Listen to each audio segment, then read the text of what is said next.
Welcome to More Music Please, Quarantine Beat. We're exploring how the music industry is staying busy and keeping connected during lockdown, and also just talking about whatever. I'm your host, MK. Let's get started. On the line with me today is James Felice of the Felice Brothers. Thanks for hopping on. How are you? I'm doing pretty good, MK. I'm doing great, actually. Yeah, your quarantine's great. Yeah, I'm having fun. I mean, I guess I'm just like sort of constitutionally always feeling pretty good. So it's not getting me down too bad. That's good. Yeah, you seem a pretty upbeat person overall. Yes, I am, and for the most part, I'm still feeling pretty positive about my life. Yeah, that's good. Do you do any like meditation or mindfulness kind of stuff? Yeah, I do. I've been trying to have like a pretty steady practice for like almost 4 years, but I kind of, I go in and go out. Lately I've been pretty good about it, like every morning for 10 minutes, which is about as much as I can do.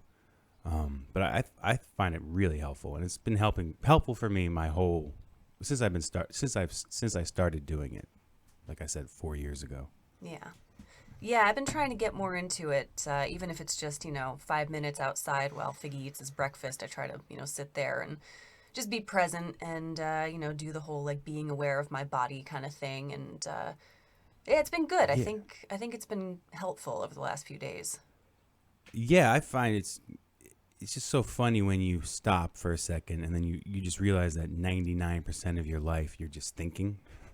And then you can if you just stop and like just feel where you are or what you're doing, it's just such a profound change. And even if people that practice hours a day, they still say they spend most of their lives lost in thought, but they have 30 seconds here or a minute there, and it can really change your life. It's pretty cool. Yeah. So you got a lot of time for that right now. Do you also, how are you spending your days? Are you practicing a lot of music? Are you doing the live stream thing?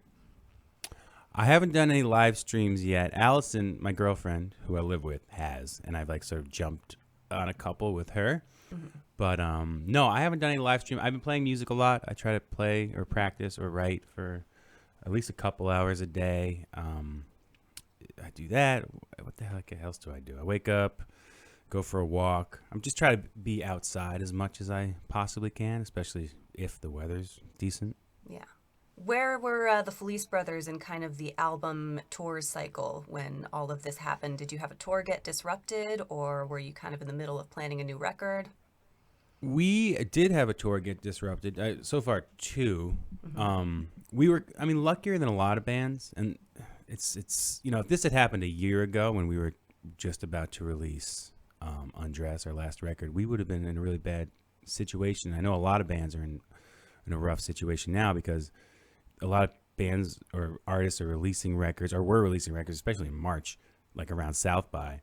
And of course, you invest a lot of money in merch and in renting this thing and that thing, and then suddenly it all gets wiped out and you're in debt, and that sucks. We're luckier in that while we did have a tour in April that was obliterated, and we were supposed to go to Europe in June, which is not going to happen. Yeah. We were pretty lucky in that, we didn't have a record we were really supporting. We were just sort of doing it because there were some fun festivals. We definitely lost money, but it's definitely not as bad for us as a lot of artists. Yeah. How are you kind of responding to that? Is the plan to reschedule the shows, or is it more like let's reevaluate, sit down, write some new songs, and maybe get back in the studio when this is over? Kind of both. We're going to be making a record anyway, this year, or at least trying to. So we're still both writing. I haven't seen Ian since this whole thing started. He's quarantined away in Columbia County with his wife and his kid. Yeah. But we've been, communicating and writing and passing songs back and forth. And then for the shows, we've rescheduled a couple for November, and we hopefully can do these European shows next June 2021. Yeah. But that feels tentative. It all feels like hopeful, even the November shows to me, just because of the situation. I just can't imagine any human being like buying a ticket to a show right now, first of all. Yeah. So I don't know. I don't know what the heck's going to happen. I know, I'm pretty bummed. My big Christmas present to my mom this year was Felice Brothers tickets for Omegang because she lives out that way and she's never been to Omegang. And I was like, oh, this is perfect. The show was in July. And now I'm like, oh, damn, I guess I didn't get my mom anything for Christmas. I know so many fun summer plans are just gone, and I don't know what. The music industry is weird. It's gonna have to be the last thing that comes back. I mean, a successful performance is synonymous with a crowded room. You can't really have one without the other. Yeah. I feel like the best shows I've ever played have been in rooms where people are super close to each other, and there's an energy there, and that is so important to the live show. And I don't know, people are talking about doing shows where everybody's spaced out 6 feet, and I've played shows like that where there's no one in the room, and they're kind of a bummer.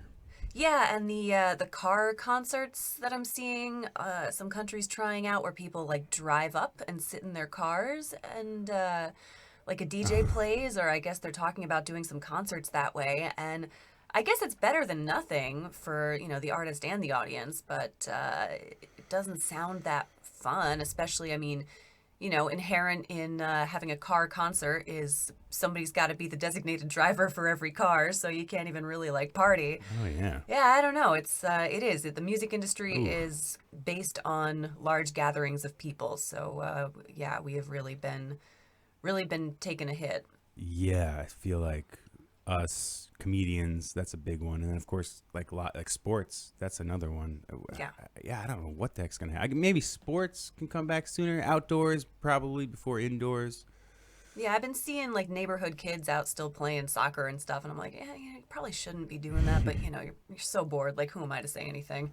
I feel like it's really important that people at least get outside, and I know that you shouldn't be gathering together outside, but it's being cooped up in your house all day. That's just rough.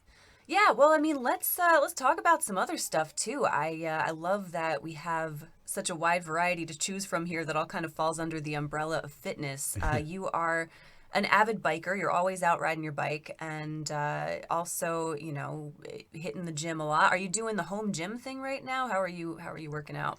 Well, my brother has a big patio, and we have our own kettlebells. So I go over to his place, and we sort of set up a few feet apart, and we do like workouts separately together.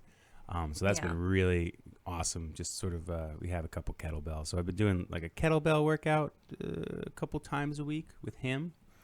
He's a doctor. So he works in the ER, and he just needs to just, to work it out. I think mostly for his mental health at this point. So I've been doing that, and then biking. As anytime it's warm enough. It's been a really cold spring so far, which has been rough. Been running and then walking. I have always felt like I've needed to be outside. As soon as the sun's out, I need to be out there, and it just feels so important to physical and mental health, even if you're just gonna go for a walk. Yeah. I kind of have like FOMO when it's a nice day outside. I feel like I have to be out taking advantage of it and enjoying it. And if I like get home too early and it's like 7 o'clock and there's still a good hour of daylight and it's a beautiful evening, I get really antsy. I'm like, I have to go like walk the dog again or something because I have to be out there like soaking up this sunshine. So yeah, I had a good gym routine going right before this happened. I had just joined this little tiny gym on Broadway that I really liked. It was a little bit closer to where my house is now, and I was going early in the morning. I was getting up at like 5:30 and going to the gym and working out from like 6:30 to 7:30, and then coming home and getting ready for work. And of course, the gym was one of the first things to have to close. And, that's gotten me back into running a little bit. But, I'm 30. My knees aren't perfect. Running on the road can be a little bit rough. So I'm doing a lot of like at-home workout stuff. And, yeah, it's tough because, I think you're the same as me where fitness is a big part of your life. And, it's just, like you said, it's important to your mental health. If I go a few days without really exercising, I definitely feel worse off for it. Yeah, I feel the same way. I feel like if I don't wake up every morning like a little bit sore from something I did the day before. I missed something. I didn't do something right by myself. Yeah, and I'm lucky. I live with DJ, who has basically been my personal trainer throughout all of this, and I feel like I'm going to come out of this in better shape than I started, because I'm like, maybe I wasn't doing enough at the gym, because I am more sore from these like at-home bodyweight workouts than I ever was from like lifting at the gym. It makes a big difference working out with someone, trying to keep up with them. That's what I feel with my brother. He's so intense, and yeah, I get wrecked by. I mean, I can't keep up with him, and we do like 2 hour long, insane kettlebell workouts that are just nuts. And yeah, I think it is really, when you get in the gym, you go to the gym, put your headphones in, you have like a routine. It's hard to get out of that routine, and you get kind of complacent maybe physically, and you're not pushing yourself as hard as you might. That's why it seems like it's cool to have, like, I never did like classes with people or anything like that, but I can totally see why that's really good for you and super motivating. Totally. I tried spin at this same little gym I was going to, and spin is not really my thing. Just it's just too samey. You sit in a dark room and you look at the big picture of the fake road and you listen to really loud music, and like it's just not really my atmosphere. But I did appreciate, I'd look around and these other girls who've been doing it way longer were just crushing, and like that made me want to like work a little harder and like not be, Yes. the weakest one in the room. So yeah, I do. I love working out with DJ, and yeah, it sounds like you and your brother have a good thing going. But I mean, you've been on the grind for a few years. I mean, you take it really seriously. You lost a lot of weight, didn't you? Yeah, I lost like around 100 pounds in the last some odd years. That's amazing. Yeah, I didn't work out for years and years and years, and yeah, I was super unhealthy. I smoked. I ate like shit terribly. And then I started slowly. I found a bike. I lived in New Paltz in a chicken coop, literally, like in this weird. It was just like a gross, dumb situation. But there was a bike in the shed in the back, and it was like this little tiny racing bike from the '60s. It's really funny. Really too small. The tires are too narrow for me, but I didn't have a car at the time, so I had to use that bike to get to town to do whatever, go to the bar, essentially. And just getting on that bike and moving it felt really good. And I started going a little bit farther, and then I would like ride up to Rosendale, which was like 5 miles or 6 miles, and then I would do this and this, and eventually I just started getting this routine where I would bike everywhere, and then I would push myself to go 20 miles or 30 miles or whatever it was, as far as I could go. And I'm sort of still feeling, I still love bicycling. It feels so good to be on the road, different times of day where the light is different, and it's really great because there is solitude there, and especially nowadays, totally separated from people. Don't have to worry about nobody's germs. Yeah. Pretty cool. What's the farthest you've ever biked in one stretch? That's a good. I did 100 miles last 2 Novembers ago. I wanted to do it. I was like, okay, I'm going to do it. 100 miles in a day, like whatever they call a century. So I did that. I did a fun ride where I started here in Kingston and like rode and sort of went over all the Hudson Valley bridges I could do, like the Rip Van Winkle and then the Mid Hudson and then the Walkway and then some other bridge too. Wow. I did 4 bridges in one day. Was there any, did you have to ride along some like sketchy road shoulders at any point? Was that a little bit hair raising? There's a couple sketchy road shoulders, although there's also like a lot of great roads to ride on. And even some of the roads you wouldn't think, like 9W, and there's some roads that you wouldn't think, but they actually have really big shoulders, really wide shoulders. So they're not like the funnest to ride on because the traffic is... Actually, one of the cool things about now is that there's way less traffic. Yeah. So I feel safer on the road. I know road biking is dangerous, and I know like I haven't been hit by a car yet, and I've been doing this a lot for the last 5 years, so I know that eventually I probably will. I'm knocking on wood for you. I'm knocking on wood for myself. I thought about maybe like transitioning to mountain biking someday, but for now, I'm on the road, and there's less cars, and it feels good, and biking around the Hudson Valley is just an absolute pleasure. And now that it's getting warm out, I just feel this like incredible excitement every time I like look at the weather for the next few days, and I see like that sunny day, and it's cool. I'm home, I spent most of my life on the road, so it's pretty cool to be home and be able to enjoy it. Yeah, I imagine that is kind of nice to just sort of have a break. I mean, I know touring, I'm sure you love it. I'm sure it's fun, but yeah, it's kind of like, like I have a little staycation. It is like that. Tour is fun. It's my life. It's also like very stressful. It's a lot of work. It's I'm the tour manager too, so there's like a lot of logistical stuff and stress just about booking the hotels and driving the van and blah blah blah, all this little things that sort of add up to be like a job. Herding all of the Um, ducklings to the various locations. yes, hurting them all, although they're all incredibly responsible professional adults at this point. That's the easy part. But it is kind of cool to be home. I mean, it sucks because not making any money. Yeah. And the future is extremely unstable, and thinking about it too much can make you worried. Although I always felt like I'm in a band, so how stable can that be? I've been doing this for my entire adult life, so I've always felt like that ticking clock. At some point, this is all going to fall apart. I'm going to wake up and realize that it was all just a dream. I don't think we're there yet. I think, how's the fan response been? Have you been getting, folks stepping up their merch buying game, stuff like that, trying to support you guys? They've been so amazing. Yeah, we sold some shirts. We printed up a set of shirts a few weeks ago and sold them and mailed them out to the fans. And then there's this thing on Spotify where you can donate. So people have been just donating, $20 here and there, which has been incredibly helpful just to keep us, so we can pay rent in our practice space and this and that. We don't have that much overhead, but there is some stuff.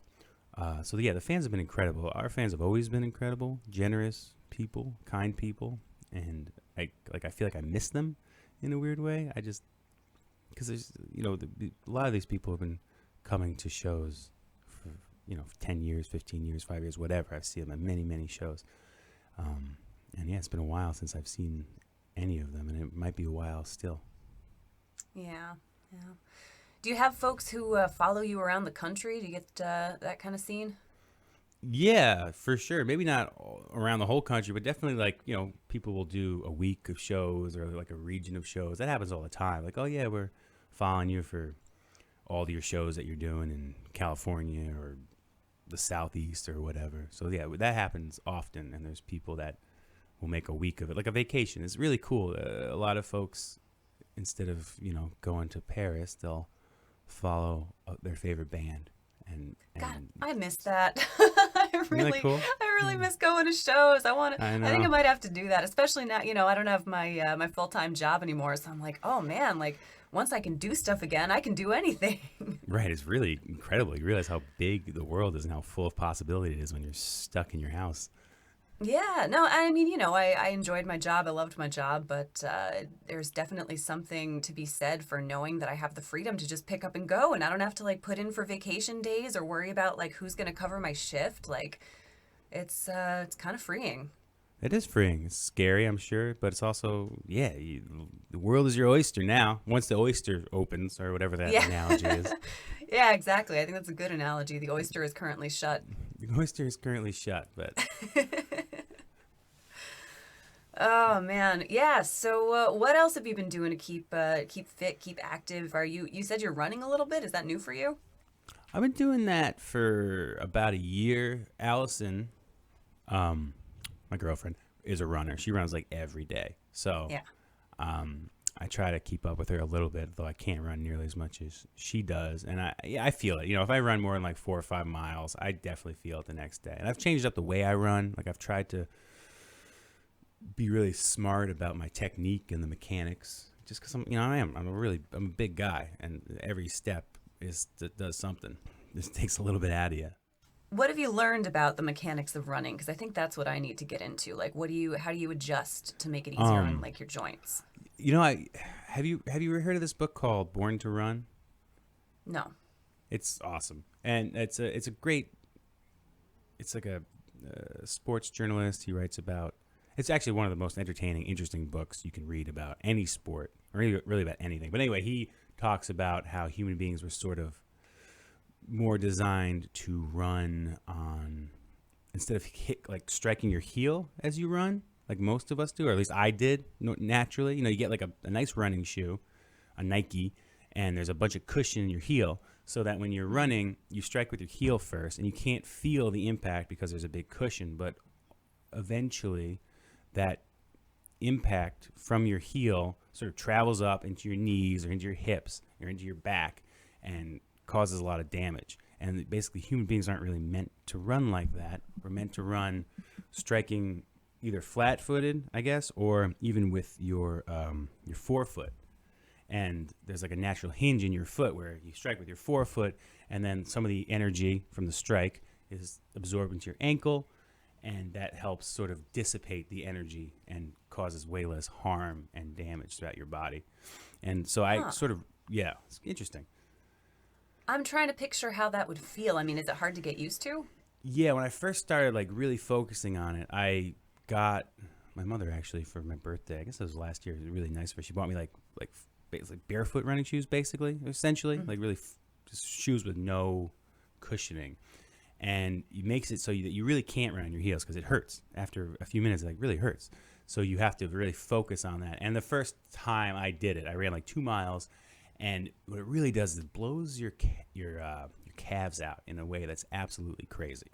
And I couldn't walk for like two days after that. It was so much pain because I just ripped my calves apart. But after a few months of doing that, a mile here, a mile there, I feel like I've sort of changed up the entire way I run. And so now I have like maybe I'm not meant to run. I don't know. So I still have some issues with like pain in my ankles here and there, but it's way better than it used to be. But yeah, at first it's really hard. It feels totally unnatural. But once you get it, you realize like you're taking sort of like your stride gets a lot shorter in a way.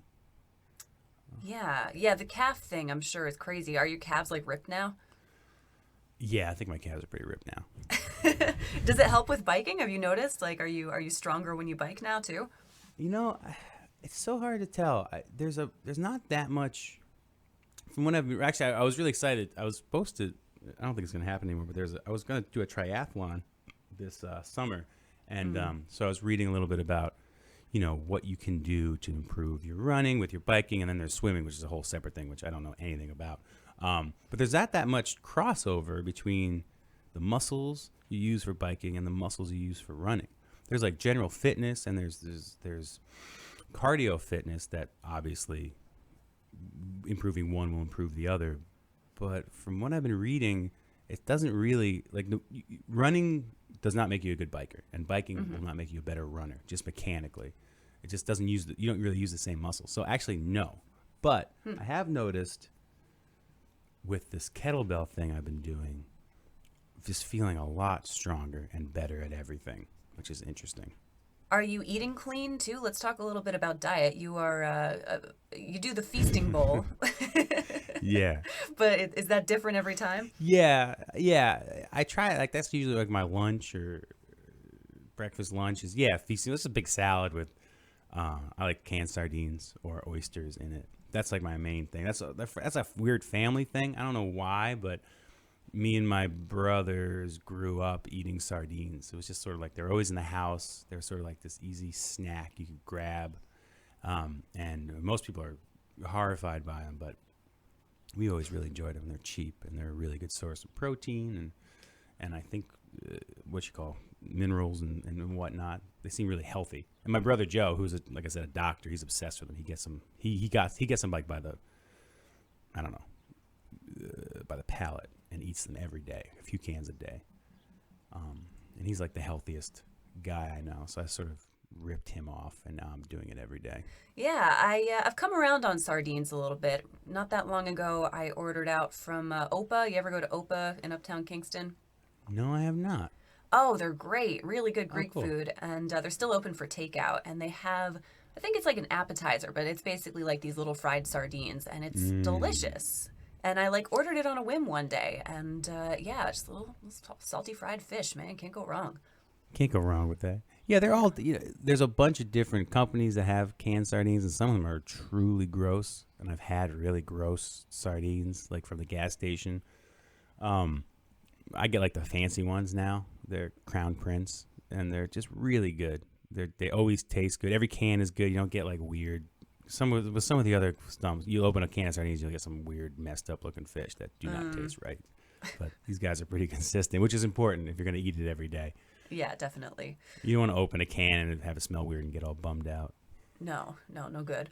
what's your food philosophy? Are you a calorie counter, or do you just try to kind of keep it clean? Both. I am I'm obsessive calorie. I guess I get obsessive with numbers in general. It's really helped me. Basically, I've counted almost every calorie I've eaten for the last 2 years straight.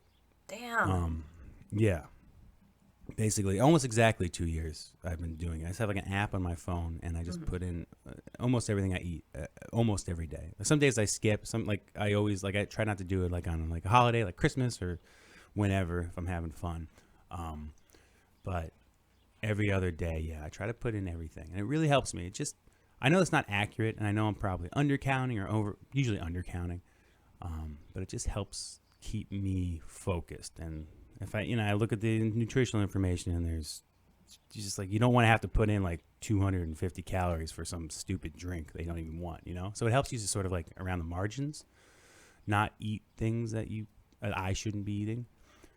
And then besides that, I did keto for like 9 months, That's a pretty and long that time was to stick weird. with a single diet. And keto is would tell me about keto. I don't remember what it is. Keto is like no carbs. It's Right. all fat. It's pretty crazy. Um, but I did it for 9 months straight, like basically perfectly. Um, you just eat. I just ate like a bunch of sardines and avocados and cream and butter and lots of meat and stuff like that. And like, yeah, no pasta, no potatoes, no rice, no sugar of any kind whatsoever, Hmm. no beer. And it really, I felt great for like months doing it. Like I lost a bunch of weight and I felt awesome. And then I just had to stop. I was getting burnt out. And yeah, so that was a huge thing. And now I just pretty much try to do like a balanced diet and eat healthy Yeah. every day. But I still, I don't say no to delicious snacks or whatever. If it comes my way, I will eat it. Yeah, I mean, you got to enjoy your life. But Yes. the drinks thing is tough, especially now in quarantine. I think that's where I'm really struggling because I think I eat pretty well, and me and Hmm. DJ are pretty good about cooking our own food and meal prepping and all of that, and we're both pretty healthy people. But it's hard right now to not just like have a drink or two at the end of the day, and 5 o'clock Yeah. rolls around, and like I'm not, I used to get home at like 6:30 and then have to walk the dog, and like now I'm just free, so it's 5 o'clock. I'm like, I guess I'll have a beer, have a glass of wine, whatever. And I feel like if I could stop doing that for 2 weeks, I'd probably be in much better shape, but I just don't really want to. I'm in the same boat. I like look at you look at the clock and it's like 4:45. You're like, oh sweet, in 15 minutes I can have a drink. Which is an arbitrary rule. Like we could do whatever we wanted, but like at least we're trying to keep it to after five Really o'clock. trying to keep it to after 5. I think if you go before 5 o'clock, you're breaking through a certain psychological and like cultural barrier that's pretty dangerous. I think. If you keep it on Yeah. the other side of 5 o'clock, I think you're pretty much safe. So yeah, I've been drinking. I get like a nice bottle of. I just bought a bottle of rum, which I never do, and I have Mm. like a nice rum and whatever rum and lemon juice. And it's so good. It's really good. Alcohol's delicious and makes you feel good. It really is. And lemon juice is the secret. That's what I've been doing. I don't really drink rum, but I love vodka Mm. and whiskey. And I mean, for both of those, just a little Just a bit of little bit of lemon lemon. and Yeah, you're a little good to bit of a little go. ice. Stir it up. That's one thing I learned, which was that you gotta like let the water get in there with the whatever liquor you're using, and then the lemons in there, and then sometimes I'll pour like a seltzer in there, and oh man, it's Hmm. so good, and you need it. I think we need it. I think it helps a lot of us um, cope with it, cope with sort of the what's happening in the world is a big deal, and you don't want to hide in alcohol. You can't just like, but you can use alcohol as a tool to sort of maybe feel a little more tranquil about what's happening. Yeah, it's a balance because you don't want to be using it as a crutch. You don't want to be Mm, hiding in it. You don't want to be, not addressing your real feelings and instead just getting yes. drunk. That's not healthy. And I always try to make sure like I do take nights off here and there, and I just Yeah. make sure I don't like fall into such a habit that I can't stop. But Yeah, I don't want to be too hard on myself right now either, because it is a weird time. It is a scary time, and if I want to have a beer at the end of the day, like I don't think that's the worst thing. Yeah, maybe it's like about do not instead of maybe instead of like yeah, the bad way to do it would be I'm drinking instead of dealing with my feelings, or I'm drinking instead of going for a walk. But maybe you could just use it as sort of a supplement in a way. Yeah. It's like vitamin C. It's like you can take a vitamin C supplement, but still eat your vegetables, still have a lemon, and maybe alcohol's like that. It's like have an alcohol supplement at the end of the day, but still work through your feelings and still get out there and exercise and still be safe. So I don't know. Yeah. Maybe that's a good way to look at it. And put a little lemon in the alcohol so you get the vitamin C at the same There time. you go. It's called two birds with one stone. That's using your noodle. Yeah, using that quarantine noodle. There you go. What else you been doing? You watching anything good? We've been watching Ozark. How is that? It's pretty good. It's really good. It's exciting. It's like a thriller. It's like it has like a Breaking Bad. You see Breaking Bad? Oh yeah, we watched Breaking Bad a couple of years ago for the first time for me. It's good. I never need to watch it again. Yeah, that's sort of Ozark is in that same mold. Um, Super well made, entertaining, great performances, pretty good writing. I think we're almost done. I think we have one episode to go in the third season, and then we're done. So we've been watching that. Been rewatched Community. Did you ever watch that show? Oh yeah, I love Community. I love it. I think this is the third time I've seen it through. It's just so good. I got sick. I think I had COVID-19 at the end of March, Oh yeah. and I was down for like two. I guess I was down for 2 weeks, 3 weeks, and so I rewatched. I rewatched it. It was nice. Yeah. It's a good rewatch. Going back to it, I don't love how Britta's treated. She was always my favorite. I think I related to her a little bit too much, and I feel like they really messed her up as the show went on. She just kind of became like just dumber than she ever was in the beginning and ever needed to be. You know what I mean? Yeah, she became like a foil and a goofball, Yeah. and like So kind of I a might pretty have. pathetic person. Yeah, I might have missed some stuff toward the end because then the writing changed a little bit too. But God, some of it was so brilliant. I think the first episode I ever saw actually was the claymation Christmas episode, Mm-hmm. and I think it's still my favorite episode. I mean the strength of that episode was enough to get me to go back and watch the whole show, even though obviously the rest of the show is not claymation. But I was like, oh my Right. God, this is brilliant. It is brilliant. It is, and even the lesser sort of episodes or seasons are still pretty much heads and shoulders above most other television, at least in my opinion. It's just there's something about it, something like a creative energy there that's so, and it's just so refreshing, and it's evergreen. It always works, whatever. I think it came out like 2000. I don't know, 10 years ago, maybe it started, maybe more, and it still Yeah. feels really fresh and funny, and you can see how much it's influenced television and pop culture, and all those incredible actors, Donald Glover and Allison Brie specifically coming out of that show. It's really cool. Yeah, they're the ones who really got huge afterwards. Did you ever watch Love on Netflix with Gillian Jacobs? No, I did not. It's pretty Good? good. It's kind of like a dramedy, but yeah, she's super good. And then it's just like a very honest look at like just messed up people trying to date and be happy. Cool. Yeah, check that out. I haven't watched that much TV. Trying to keep it to these series and stuff, but I think we're gonna be done with Ozark tomorrow, so I gotta move on to something else. Maybe we'll watch Love. Not as many people get shot in the head, I assume. in that No, show. not at all. We've been doing a lot of movies. We listen to like a podcast where they make fun of action movies and kind of review them and talk about them. So we'll go down the list of that and watch some of those. So we revisited some 90s classics over the last 2 days. We did a little mini Tom Cruise binge. We did Top Gun 2 nights ago and then Mission Impossible last night. So yeah, Mission Impossible was a lot weirder than I remembered. The original Mission Impossible. Yeah, that was a weird one, right? 1996. Yeah. I know I saw it back in the day, but I must have been, a kid. Like I probably saw it right around the time it came out, which would have made me like 8 or 9. if it was like a couple years after. And yeah, I remembered next to nothing about it, but it was pretty good. A lot of it still doesn't make a lot of sense, even watching it as an adult. And I'm confused about Tom Cruise. He was such a massive star, still is, I guess. And like at the time, I think I just sort of accepted that he was hot, but like now, I don't think he's really that good looking. You don't think he's hot anymore? No. I'm a Tom Cruise apologist because I've just been so entertained by him my whole like childhood and adult life. There's something about the guy. You see Magnolia? Did you ever see that movie? No.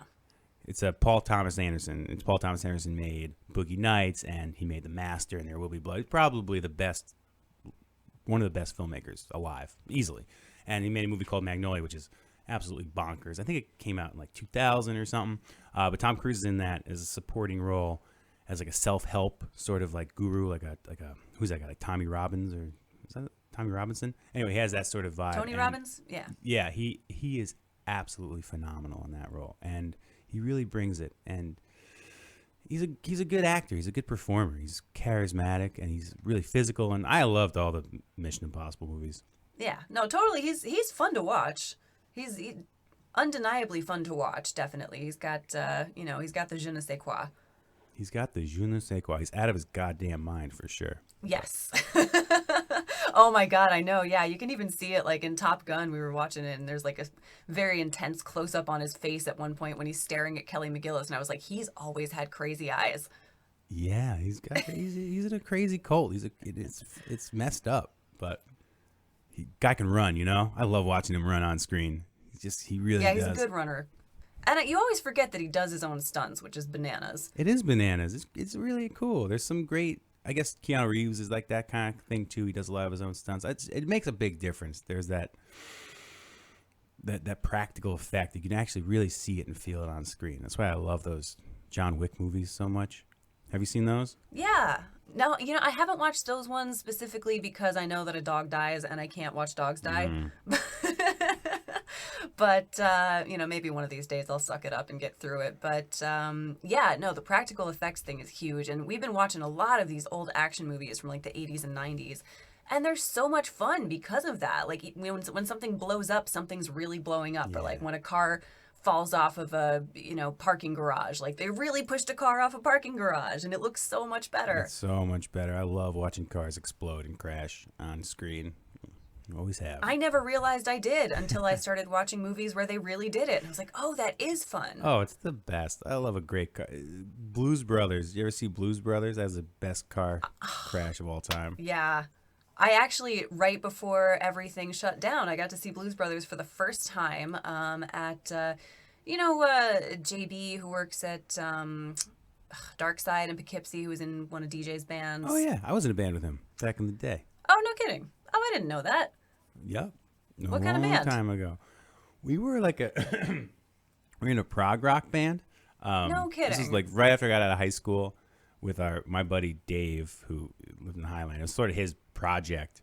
And me and John and Dave basically were in Dave's mom's basement for basically a year trying to like write like the next epic prog rock concept record, which I think we played like one show and it was a disaster, and then the band fell apart. Yeah, it happens. Would you play keys? I played keys, and Dave was a drummer. He's a great drummer, and then John was on bass. And then eventually we had other people in the band. Eventually there was like 7 people in the band. We had like a viola player and a flautist, and it got way out of control. Sounds very prog. It was very, very prog. Are you working? Before I get back to the Blues Brothers story, I'm curious. That makes me wonder. Are you working on any new solo music of your own or anything? I'm writing music every day, and I don't know what it's for. I'm sort of just gonna like show it to Ian, and maybe it'll be for the band, maybe not. It's hard to say. It's weird to be in this situation where like I'm not really bouncing ideas off people. We're not like getting together to rehearse. So who the heck knows what I'm writing? So I'm trying to write songs and just be more productive in general. Yeah. Yeah. Well, do you and Allison write together or anything? Because she's a really good songwriter. Allison's a great songwriter. Yeah, we do write together. And she's I think she's probably working on stuff right now. She's awesome. So that's also been really inspiring for me. And it's actually nice because we sort of get to do our own thing in our apartment. She has like the upstairs. I have this little room downstairs, and so we can sort of work separate and then come together to work. But it's important to have space, especially to work and be creative. Yeah, absolutely. And we've been really good about that over here too. I mean, I'm in my closet right now, which I've turned into my little home recording studio. Awesome. And DJ always worked from home when he wasn't on tour, so he's nothing's really changed that much for him. He's got his little office, but we just don't bother each other when we're doing our thing. It's nice. I think it's really nice, really important. It's crucial actually. And we've been really good about when you're it. stuck with somebody all day, like if you're in each other's faces constantly, then you got nothing to talk about. Exactly. It's always funny when you ask, how was your day during dinner? And you're like, you know how my exactly day was. how my day was. But I've been getting out there. Yeah. Right before everything fell apart, JB had his birthday party, and his wife, Jenny, organized it, and we all got together at Story Screen in Beacon, and it was a surprise. She took him to Story Screen, and he thought he was going to see the new Star Wars movie, and instead they had rented out a theater, and there was like a bunch of his friends, and pizza, and booze, and we watched Blues Brothers, which is his all-time favorite movie. Awesome. And I had never seen it, and it was such a great situation to see it in because it was just a room full of, just buddies. So, people were like having a good time and like, not being obnoxious, but like you were allowed to like laugh and talk a little bit and drink whiskey. And God, what an incredible movie. I really had no That's idea. Awesome. Oh, it's so good. It's so good. And he's got like Ray Charles and Aretha Franklin. Yeah, I didn't know about any of that. I was like, holy shit, is that Aretha? It's like this crazy. Has that ever happened before? You get like some of the best comedians and some of the best musicians in the world together, and also it's like kind of a fun action movie. It's like it's one of the best movies ever made, easily. It's so good. Yeah, and it's hilarious. It's I mean, hilarious. I didn't think I always assumed it was just kind of like one of those SNL like bro movies. It was hilarious. I was enjoying the whole thing. And and I think it has at the time the biggest or the most cars crashed on screen in cinematic history. I wonder if that's still the case. I mean, maybe Fast and Furious could have broken that record. Yeah, did they use real cars in those movies though? And probably not all of them, maybe a couple. I never really watched. I never really got into those movies at all. And I love a good action movie, but it just never happened for me. I saw the first one. Yeah. I saw the first one, but what's his face? Vin Diesel doesn't really do much for me. So you don't like Tom or Vin? That's what I'm hearing. No. Yeah, no, not my types. Okay. I like Keanu. Keanu's good. Keanu's dope. We all love Keanu. Yeah, we watched Point Break. That was dope. And I've been getting into JCVD, who I never appreciated, but I never really. What did I can't even think of a Van Damme movie I've actually ever seen. Kickboxer, Bloodsport, none of those. Man, probably when I was a kid. We went through a lot of stuff like that. My dad was more into Bruce Lee stuff. I saw the Bruce Lee movies growing up. That was like really important. They're good, but there's not enough Bruce Lee movies. That's true. There's not enough Bruce Lee movies. We did that. We did a lot of Die Hard. That was a big one for us. Yeah, it's classic. Lethal Weapon, very important growing up. Loved Lethal Weapon. All four of them. Yeah, were you Schwarzenegger household or no? Big time. Yeah, Terminator, Commando, very important films. Never really got like the Total Recall. I think I wasn't allowed to see that one as a kid. For some reason. Is that's Paul Verhoeven, right? Yeah, that's the crazy. Yeah, exactly. He's on Mars. I actually I've never seen that one to this day. Actually, I watched that with DJ a couple years ago. It's good. It's wild. It's wild. Yeah, it's worth What's a the watch. one with him and Jim Belushi? And Not who? Midnight Jim Run. Belushi? Red Scare. I was thinking of like the Christmas one, but I think that's the other Belushi. Jingle All the Way. Yeah. Yeah. Classic. Junior. There's some good Schwarzenegger comedies out there. Twins. Mm-hmm. I don't know if Junior's good. I don't want to be on record saying Junior's a good movie, but yeah, I haven't watched it. I don't even know if I've ever seen. Maybe like on TV years and years ago. Twins that's him and Danny DeVito. I think Junior is also him and Danny DeVito. Yeah, I think you're right, which is weird that they did two of those. I think in Junior, if I remember this right, it sounds crazy, but I think Arnold Schwarzenegger becomes pregnant. I think you're right. I've never seen it, but I think I've seen the movie poster, and I'm pretty sure that's what it is. That's right. It's like Arnold Schwarzenegger with the pregnant belly, and it's like Danny DeVito listening with a stethoscope, and then I think Emma Thompson's in it. See, this all sounds like a weird fever dream, but Doesn't it? But it's real. I think it's a real movie I'm describing. yeah. No, this is a movie that was made in the 90s, and I'm sure it made plenty of money. Wow, that was a Yeah. golden age. Yeah. What about Stallone? We've been doing a fair amount of Stallone too, and I'm gaining a real appreciation for him. Big time Rambo. My dad loved like the Rambo 1 and Rambo 3, but we never really messed with Rambo 2, which I think is called First Blood Part 2, where he goes back to Vietnam in Rambo 2. But we were really into Rambo 3 for some reason, which is where he like fights with the Taliban to defeat the Russians in Afghanistan. Oh man, that aged like milk. Yeah.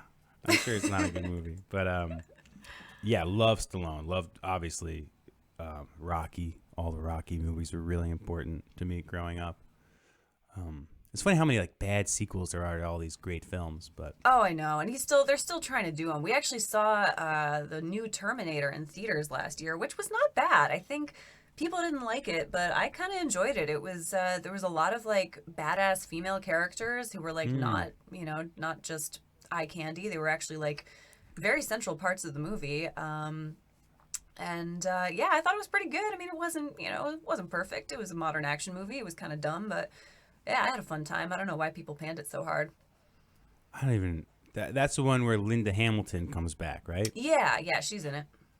That's cool. We loved her growing up in Oh my Terminator God. 2. Her My mom was arms. obsessed with her. Her arms, yeah. She's doing pull-ups, smoking a cigarette, right? In the mental institution at the beginning. Oh my God. Yeah. Whenever I'm like struggling with an upper body workout, I just think of Linda Hamilton. Ah, that's awesome. She's so cool. I would see that. I haven't seen any of the Terminators since Terminator. What's the one where it's like Arnold Schwarzenegger's not even in it, and they're like in the future, and I think Christian Bale's in it. Oh, definitely have not seen that one. That one kind of sucked. Yeah, a lot of them do. But yeah, a lot of them are worth revisiting. We watched Daylight. You remember Daylight? Daylight. Okay. Lincoln Tunnel. That one or Yes. Holland Tunnel. Yes. Yes. Yeah, we went in totally blind. We thought it was about vampires. We're like, yeah, this is Stallone's vampire movie. But no, it's a disaster movie, and it was good. I guess it, kind of didn't age super well because of the whole, like, 9/11 thing happened shortly after it came out. So Right. people weren't really about, like, New York City-based disaster movies. But it's fun. It's watchable. Totally. I tell you, I've literally never gone into the Lincoln or the Holland Tunnel without thinking of that movie. No kidding. Since then. I'm never going Yeah. to again. I mean, next time I take the bus, I'm not going to be able to get it out of my head. Yeah, definitely. You're not gonna be able to get it out of your head, and you just keep thinking about like, where's that exit? And wasn't there like a scene where they like find some weird old chapel or something? Yes. Wow, I do remember that. Yeah, I think about that every time I'm in one of those tunnels. That's so funny. Yeah, I had never heard of that movie, had no idea what it was, and yeah, now I'm like recommending it to everybody. Stallone's been in some bangers. Copland, remember that Yeah, one? we watched that one too. That's a good ass movie. He's good in that. He's all chubby. He's good in that. And then, did you see Creed? No, haven't seen that.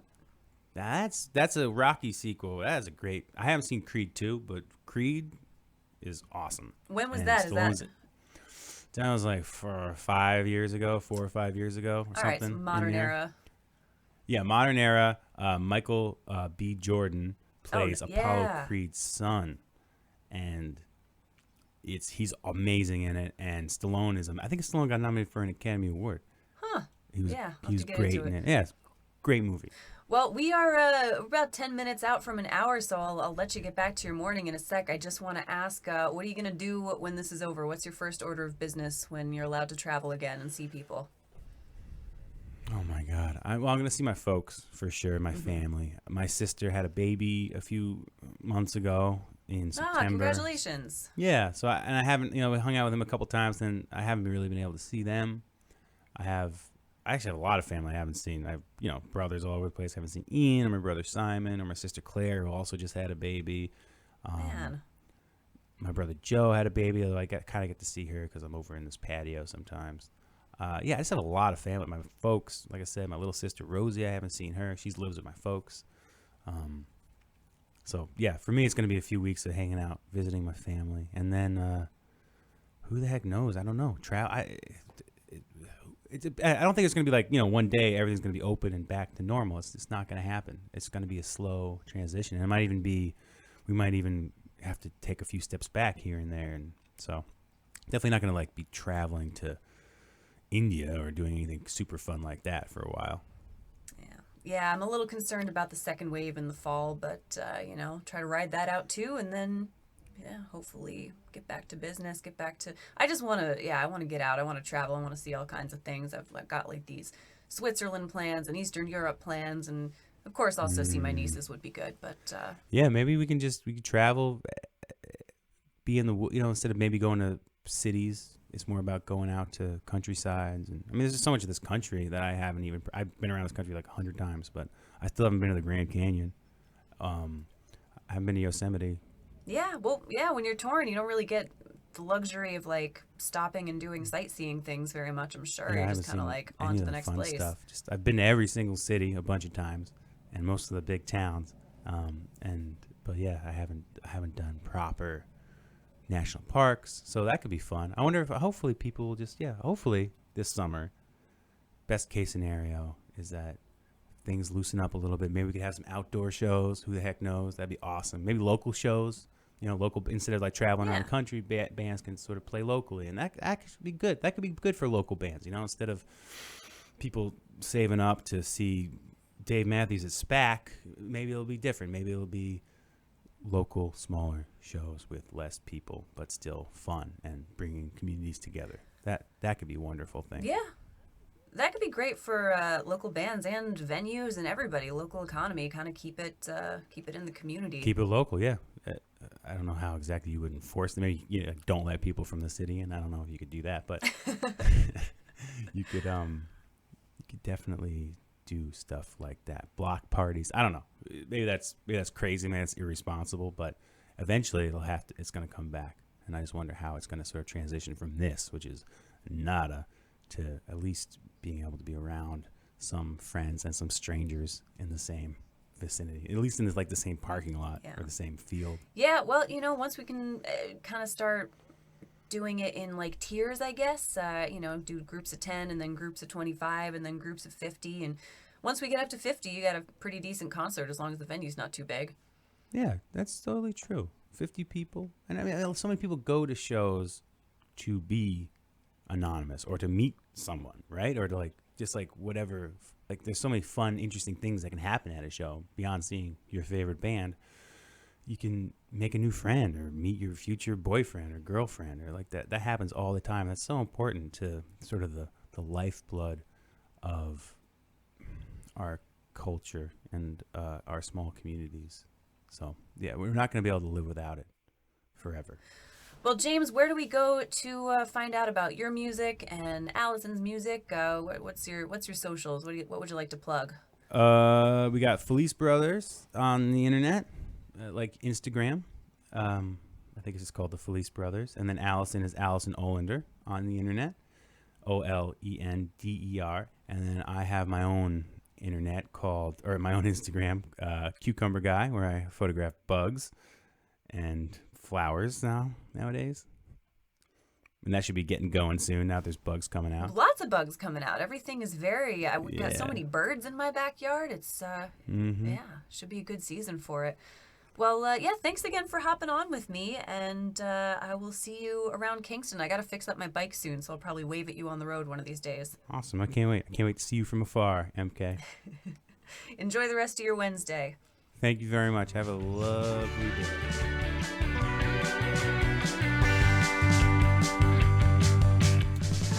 Thanks for listening to More Music Please Quarantine Beat. Follow the show on Instagram at moremusic.podcast and check out the website moremusicpodcast.com for new episodes. Questions or comments, email moremusic.podcast@gmail.com.